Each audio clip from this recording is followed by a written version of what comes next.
सर्वसामान्यांच्या हक्काचा आवाज जागर जनस्थान।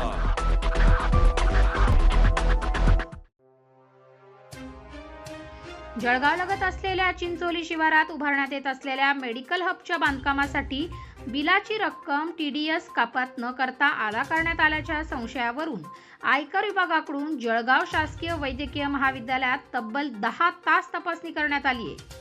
यासाठी मंगळवारी आयकर विभागाचे नाशिक येथील पथक सकाळी शासकीय वैद्यकीय महाविद्यालय व रुग्णालयात दाखल झाले होते। पथकाकडून दिवसभर कागदपत्रांची तपासणी करण्यात येऊन संध्याकाळी 7 वाजेपर्यंत संपूर्ण झाडाझडती करण्यात आली।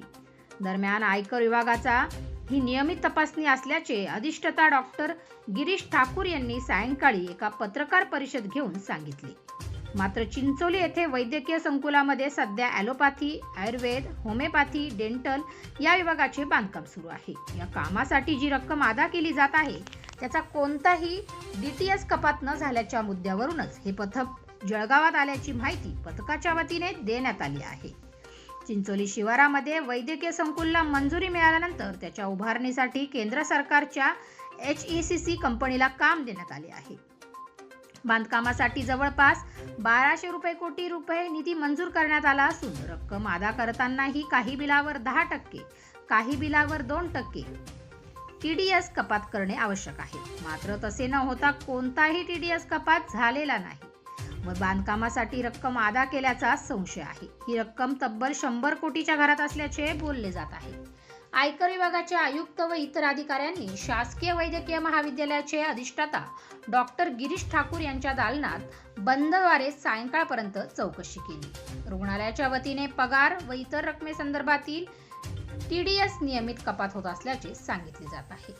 शासकीय वैद्यकीय महाविद्यालय व रुग्णालयात तपासणी सुरू असली तरी मुख्य तपासणी ही वैद्यकीय संकुलासाठी अदा करण्यात आलेल्या बिलांच्या TDS संदर्भात असल्याचेही सूत्रांनी सांगितले आहे।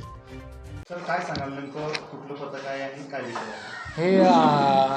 हे ऑफिशियल इन्कम टॅक्स सर्वे आहे की जो काही व्यवहार हा वैद्यकीय महाविद्यालयातून होत असतो त्याच्यावर आपण TDS जो असतो हा कट डिडक्ट करतो की नाही, त्यांनी हा सकाळपासून सर्वे केलेला आहे व आपण प्रत्येक गोष्टीचा सॅलरी असेल किंवा जे काही परचेसची बिलं असेल याचे TDS आपण कापलेला आहे। फक्त विषय आहे की जो चिंचोली संदर्भामध्ये तो जो कॉन्ट्रॅक्ट आहे HECC हे सेंट्रल गव्हर्नमेंटची एजन्सी आहे आणि स्टेट गव्हर्नमेंटमध्ये म्हणजे DMRमध्ये MOU झालेला आहे, तर त्याची जी लायबिलिटी TDS हे TDS त्यांच्याकडे आहे। हा TDS आता म्हणजे HECC किंवा आम्ही हा भरणार हे रुटीन टाईप हा सर्वे आहे। आतापर्यंत कुठली त्रुटी आढळून आलेली? कसल्याही प्रकारची त्रुटी आढळून आलेली नाही।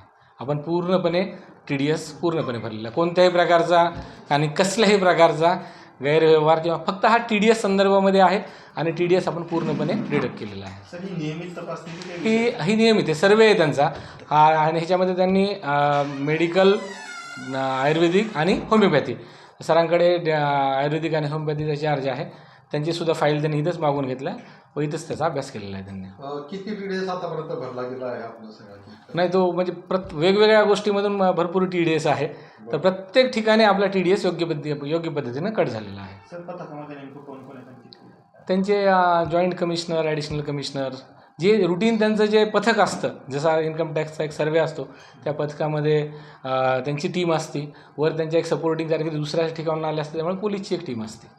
कुठल्या याच्यात तपासणी केली त्यांनी की सगळ्याच विभागात तपासणी? सगळ्याच विभागामध्ये तपासणी केली त्यांनी, संपूर्ण विभागाची तपासणी केली।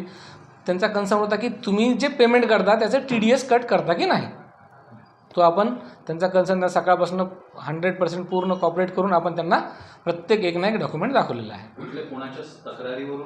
नाही, हे कुठल्याही तक्रारीवरून नाही आहे। हा त्यांचा माझ्या मते जे त्या बघतात आपण कॉलेजचं जे TDS असतं किती पेमेंट जातं काय होतं, कारण की आपलं मेडिकल कॉलेजचंही काम सुरू आहे ना, त्यामुळे तिथलं पेमेंट जे आहे शासनातर्फे तिथे जमा होतं, त्यामुळे त्यांनी एक रुटीन हा सर्वे घेतलेला आहे। चिंचोलीचा काही संबंध जोडतोय काय? हा चिंचोली संदर्भामध्येच आहे, चिंचोली संदर्भ आणि कॉलेज संदर्भ दोन्हीही, कारण की पेमेंट आपलं तिथं पोहोचतं ना, त्यामुळे ते ह्याच्यावर रिफ्लेक्ट होत असतं।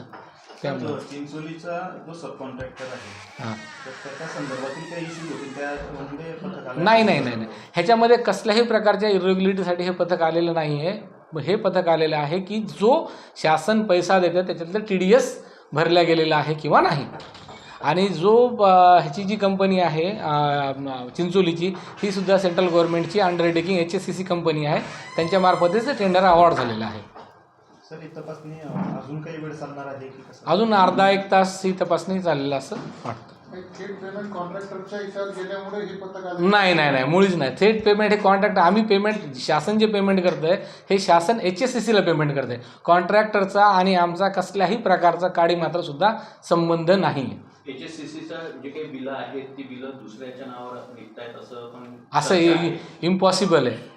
अशी चर्चा आहे. चर्चा असू शकते काय. HSCC म्हणजे सेंट्रल गव्हर्नमेंटचीच अंडरटेकिंगची कंपनी आहे. त्यामुळं जो काही पैसा स्टेट गव्हर्नमेंट पाठवतं ते HSCCला विदिन 1 or 2 डेजमध्ये आपण हँडओव्हर होतं. कारण की ती पण जसे PWD आहे इनडायरेक्टली ती गव्हर्नमेंट अंडरटेकिंग, फक्त ती अंडरटेकिंग कंपनी आहे आणि PWD कंप्लीट शासनच आहे. सर पर्टिक्युलर आपण चिंचोलीचा जर विषय करतोय तर त्या संदर्भात काही तक्रार होती का किंवा त्यांची? मुळीच कसल्याही प्रकारची तक्रार त्यांनी म्हणजे हे केलेलं नाही आहे किंवा दाखवलेलं नाही किंवा काही नाही. ठीक आहे. सर ही HSCC कंपनी ज्या हिला जे पेमेंट केलेलं आहे तिचा TDS कट झाला नाही म्हणूनच ते खात्री करण्यासाठी? नाही, ह्या ज्या TDS कट झालेला विषय नाही आहे. TDS हा जो म्हणजे कापला गेलेला आहे हा HSCC भरते.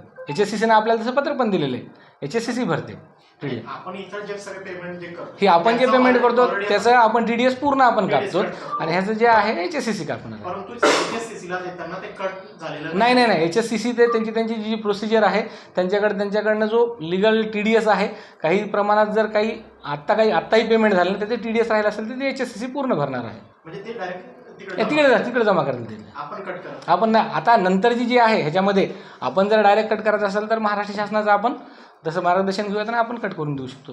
काही अडचण नाही. याचा तेच आहे की तुम्ही तिकडे देताना पण पेमेंट ते कट करायला पाहिजे TDS. नाही, आता ह्याच्यामध्ये जे आहे ना करार जो आहे हा शासनामध्ये म्हणजे मेडिकल कॉलेजचा पेक्षा ह्याच्यामध्ये DMAR आणि HSCCमध्ये करार झालेला आहे.